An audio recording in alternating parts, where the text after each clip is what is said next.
నమస్తే, welcome to hit TV. నేను నరేష్. ఈరోజు మనతో పాటు social activist, political analyst Krishnakumari గారు ఉన్నారు. మేడం నమస్తే. మేడం, కర్ణాటక ధర్మస్థలి టెంపుల్ సంబంధించి ఏం నడుస్తుంది మేడం? అది ఒక 600 సంవత్సరాల క్రితం టెంపుల్ అది. అయితే ఈ టెంపుల్ అది హిందూ దేవాలయం, ఒక రకంగా శివాలయం అనుకోవచ్చు. శివాలయం. అయితే దాన్ని నిర్వహించేది మటుకు జైన్స్కి సంబంధించిన ఫ్యామిలీ నిర్వహిస్తుంది. ఓకే. పూజలేమో బ్రాహ్మణులు చేస్తారు అక్కడ. అయితే దానికి సంబంధించి చాలా పెద్ద ప్రాశస్త్యం ఉన్న గుడి, చాలా పెద్ద గుడి, చాలా ఆస్తి ఉంది ఆ గుడికి. అంటే గుడి మాన్యాలు అట్లా అంటారు కదా, బాగా ఆ గుడి ఒక సంపన్నమైన గుడి కింద లెక్క. ఓకే. అయితే ఈ జైన్లు ఎవరైతే ఉన్నారో, ఇప్పుడు ప్రస్తుతం ఉంది వీరేంద్ర హెగ్డే అనే ఆయన ఉన్నాడు. ప్రస్తుతం వీరేంద్ర హెగ్డే ఆయన ఉన్నాడు. ఆయన పూర్వీకులు ఇన్ని సంవత్సరాల నుంచి, ఇన్ని తరాల నుంచి ఆ జైన్ ఫ్యామిలీయే నడిపిస్తుంది. అయితే ఎక్కడైనా చూడండి మీరు, ఒక గుడి ఉంది అంటే గుడి చుట్టూ ఒక రాజకీయం ఉంటుంది. గుడి చుట్టూ అన్ని గుళ్ళు కాదు, కొన్ని గుళ్ళల్లో ఒక అవినీతి ఉంటుంది, ఒక అరాచకం ఉంటుంది, తినేవాళ్ళు ఉంటారు, ఒక రాక్షసత్వం ఉంటుంది. అవినీతి అంటే ఇంక అదే తినడమే. ఇవన్నీ ఉంటూ on the top of that ఇంకేముంటుంది అంటే అమ్మాయిలకు సంబంధించిన వ్యవహారాలు, ఈ సెక్స్ స్కాండల్స్ ఉండే అవకాశం ఎక్కువగా ఉంటుంది.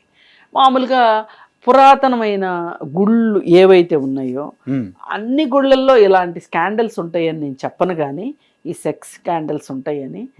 ఇప్పుడు ఈ బాబాలు, స్వామీజీలు ఉన్న దగ్గర మటుకు ఖచ్చితంగా అది ఒక వ్యాపారం లాగా నడుస్తూ ఉంటుంది. స్కామ్, ఖచ్చితంగా ఒక స్కామ్ ఉంటుంది.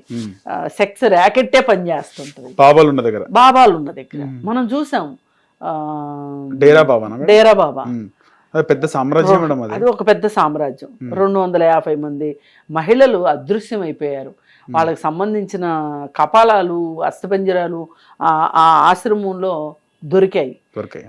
అతను జైలు పాలయ్యాడు. కానీ ప్రతిసారి ఎలక్షన్ ముందు అతనికి బెయిల్ దొరుకుతుంది, పెరోల్ దొరుకుతుంది. శిక్ష ఖరారైంది, పెరోల్ దొరుకుతుంది ఓట్ల కోసం. కానీ ప్రొఫెసర్ సాయిబాబా లాంటి వాళ్ళకి, స్టాన్ స్వామి లాంటి వాళ్ళకి బెయిల్ దొరకదు, అది పెరోల్ దొరకదు. హెల్త్ బాగాలేదంటే హాస్పిటల్లో చూపించరు. కానీ అతనికి మటుకు సకల సౌకర్యాలు. డేరా బాబాకి జైల్లో చాలా సుఖంగా ఉంటున్నాడు. ఈ 250 మందిని చంపేసిండా మేడం? వాడుకొని చంపేయాలంతే. అంతే. వాళ్ళ మీద అత్యాచారాలు చేయటాలు, చంపేయటాలు, అత్యాచారాలు చేయటాలు, చంపేయటాలు. సరే, అది అయిపోయిన తర్వాత ఆశారాం బాపు ఆశ్రమంలో చిన్నపిల్లల పైన అఘాయిత్యాలు జరిగినాయి. అతను కూడా కోర్టు శిక్ష వేసింది అతనికి. జైల్లో వెళ్ళినాడు. జైలు నుంచి పెరోల్ మీద హాస్పిటల్కి వెళ్ళాడు టెస్టుల కోసం. అక్కడ నర్సులతో సరసాలాడటం. ఇట్లా వీళ్ళందరికీ ఇదే పనిలాగా తయారయ్యారు. ఇప్పుడు సద్గురు ఉన్నాడు కోయంబత్తూరులో ఆశ్రమం, జగ్గి వాసుదేవ్. అతను భార్యను చంపాడు అనే అభియోగం ఉంది. తన కూతురికి ఏమో పెళ్లి చేశాడు. ఆశ్రమానికి వచ్చే వేరే ఆడపిల్లలకు మట్టుకు సన్యాసం ఇప్పించేసేసి సన్యాసిందుగా ఆశ్రమంలో ఉంచేస్తాడు. కట్టు బానిసల మాదిరి. వాళ్ళకి పెళ్ళిళ్ళు ఉండవు, ఏమీ ఉండవు. మరి ఏం జరుగుతుందో అర్థం కాదు. ఇప్పుడు మొన్న ఒక తండ్రి వచ్చి కోర్టులో కేసేసి పిల్లల్ని ఇడిపించుకున్నాడు. ఆ పిల్లలు సన్యాసులుగా ఆయన దగ్గర ఉన్నారు. ఇట్లా ఈ బాబా అని లేదు, ఆ బాబా అని లేదు. వాడెవడో ఇంకోటి కైలాసం కట్టిన అతను ఉన్నాడు, ఇంకో దీవిలో దేశం ఏర్పాటు చేసుకున్నాడు, నిత్యానంద దగ్గర ఎన్ని డబ్బులు, ఎన్ని సెక్స్ స్కాండల్స్ ఆశ్రమంలో. అక్కడ కూడా అక్క చెల్లెళ్ళు ఇద్దరు కూడా ఆశ్రమానికి బలైపోయారు అని చెప్పి ఆ రంజిత ఫాదరు వచ్చి కోర్టులో కేసేశాడు. అంటే హిప్నోటైజ్ చేస్తారా మేడం వాళ్ళని? లేకపోతే హిప్నోటైజ్ చేయడం కాదు, వీళ్ళు వాళ్ళకేవో శక్తులు ఉన్నాయని నమ్ముతారు. వాళ్ళు ఏంటంటే ఈ శక్తులు ఉన్నాయని నమ్మినప్పుడు ఆ శక్తులు, అంత శక్తులున్న వ్యక్తికి మనం బానిసలం అవటం చాలా అదృష్టం అనుకుంటారు. అంతేగాని అతను మనల్ని మోసం చేస్తున్నాడు లైంగికంగా, అది ఒక వేధింపులాగా వాళ్ళు అనుకోరు. అది మనకు నష్టం అని వాళ్ళు అనుకోరు. వాళ్ళు ఏమనుకుంటారు, ఇంత పెద్ద మహానుభావుడికి నేను దాసోహం అవటం నా అదృష్టంగా ఫీల్ అవుతారు. వాళ్ళు అలా అనుకునేలాగా క్రియేట్ చేస్తారు. సరే, ఇప్పుడు ధర్మస్థలి కూడా అంతే. అక్కడ ధర్మస్థలిలో రౌడీయిజం కూడా ఎక్కువైపోయింది. అక్కడ మొన్న వచ్చిన కథనాలు, ఒక 4-5 కథనాలు వింటే హృదయం ద్రవించిపోతుంది. ఒక మెడిసిన్ చదివే స్టూడెంట్ ఆశ్రమానికి వచ్చింది, మాయమైపోతే వాళ్ళ అమ్మ అడిగింది వచ్చి, మా అమ్మాయి మీ ఆశ్రమంలోకి వచ్చిన తర్వాతే కనిపించకుండా పోయింది ఏంటి అంటే, ఆమెను కొట్టి పంపించారు. అసలు అక్కడ ఏ తప్పు జరగకపోతే ఎందుకు కొడతారు చెప్పండి? పోలీస్ స్టేషన్కి వెళ్తే పోలీసులు కేసు నమోదు చేయలేదు.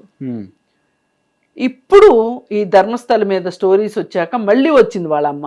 పోనీ ఆమె ఏమన్నా అంగు ఆర్భాటం లేని మనిషి అంటే, సిబిఐలో క్లర్క్ ఆవిడ, సిబిఐలో క్లర్క్ ఆవిడని కొట్టి పంపించారు. వీళ్ళు కొట్టడానికి ఆమె కోలుకోవడానికి 6 నెలలు పట్టిందంట. అదొక కేసు. ఇంకొక కేసు, ఒక అతను వీళ్ళకి ఏదో ఎదురు తిరిగాడు, మాట వినట్లేదు అని అతని కూతుర్ని కిడ్నాప్ చేద్దాము అని చెప్పి అనుకుని అతన్ని హింసించడానికి అదే వయసున్న అమ్మాయి, ఇంకొక అమ్మాయి సౌజన్య అనే అమ్మాయి స్కూల్కి వెళ్తుంటే ఆ అమ్మాయిని పట్టుకెళ్ళిపోయారు. ఆశ్రమం లోపల పట్టుకెళ్ళిపోయారు. అమ్మాయిని చిత్రహింసలు పెట్టి అత్యాచారం చేసి చెట్లల్లో పడేశారు.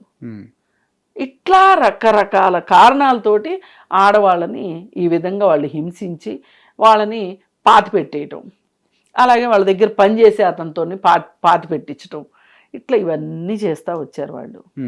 ఇవన్నీ చేస్తూ ఉంటే ఇవన్నీ సరిపోనట్లు ఎవరైనా సరే ఆశ్రమం చుట్టుపక్కల ఏదైనా ఒక ల్యాండ్ ఉందనుకోండి, ఆ ల్యాండ్ ఇమ్మని అడిగారనుకోండి, వాళ్ళు ఇవ్వలేదనుకోండి, ఇంకంతే, వాళ్ళని చంపైనా సరే. ఒకసారి ఒక అతన్ని అన్నా చెల్లెళ్ళని ఇద్దరిని చంపేశారు. భార్యా పిల్లలు భయపడిపోయి ఆమె పుట్టింటికి వెళ్ళింది, తలదాచుకుంది. అతనేమో మీరు నన్ను ఏం చేస్తారు చూస్తానని, వాళ్ళ దగ్గర ఉద్యోగి అతను, ఆ ల్యాండ్ ఇవ్వలేదు అని చెప్పి అతన్ని సిస్టర్ని చంపేశారు. ఇట్లా ఇక ఆ ధర్మస్థలి యొక్క దురాఘాతాల గురించి చెప్పుకోవాలంటే మనకి సమయం సరిపోదు. పైగా అన్నిటికన్నా బాధాకరమైన విషయం ఏంటంటే, ఎవరు అధికారంలో ఉంటే వాళ్ళు ధర్మస్థలిని వైపు చూడరు. వాళ్ళ భయం వాళ్ళకి.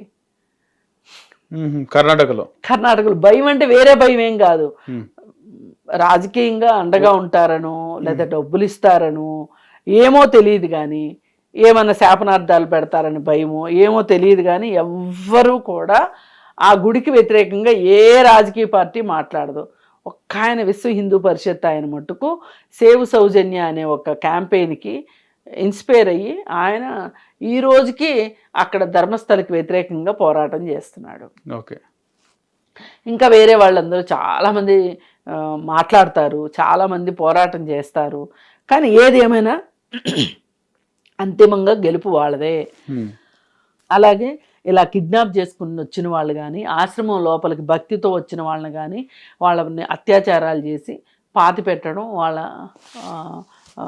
రెగ్యులర్ ఫినామినా అనమాట. మరి దీన్ని ఒక అతను మొన్న బయట పెట్టాడు, వాళ్ళ దగ్గర పనిచేసిన అతనే బయట పెడితే సరే ఇదంతా బాగానే ఉంది, ఇతను చెప్పేది అబద్ధమా నిజమా, అసలు నిజంగా ఇన్ని జరుగుతాయా అని చూస్తే, ఒకప్పుడు ఒక కమిటీ వేశారు దీనికోసం, ధర్మస్థలి మీద బాగా కంప్లైంట్లు వస్తున్నాయని. ఆ కమిటీ ఇచ్చిన రిపోర్టు, టైము, ఇప్పుడు ఇతను ఎవరైతే ఒక పారిశుధ్య కార్మికుడు చెప్తున్నాడో అవి రెండు ఏకకాలంలో ఉన్నాయి. ఇతను చెప్పే నంబర్కి వాళ్ళు ఆ రిపోర్ట్లో వచ్చిన నంబర్కి సేమ్ అనమాట. ఆ ఏరియా, ఆ చుట్టుపక్కల ఏరియాల్లో మిస్సింగ్ గర్ల్స్ కానీ మిస్సింగ్ ఉమెన్ కానీ దాదాపు 250 మంది ఉన్నారు ఒక పీరియడ్లో. ఓకే. మరి ఎందుకు ఈ రాజకీయ పార్టీలు ఉపేక్షిస్తున్నాయో, కాంగ్రెస్ వాళ్ళకి సపోర్ట్ ఇచ్చింది, బీజేపీ వాళ్ళకి సపోర్ట్ ఇచ్చింది,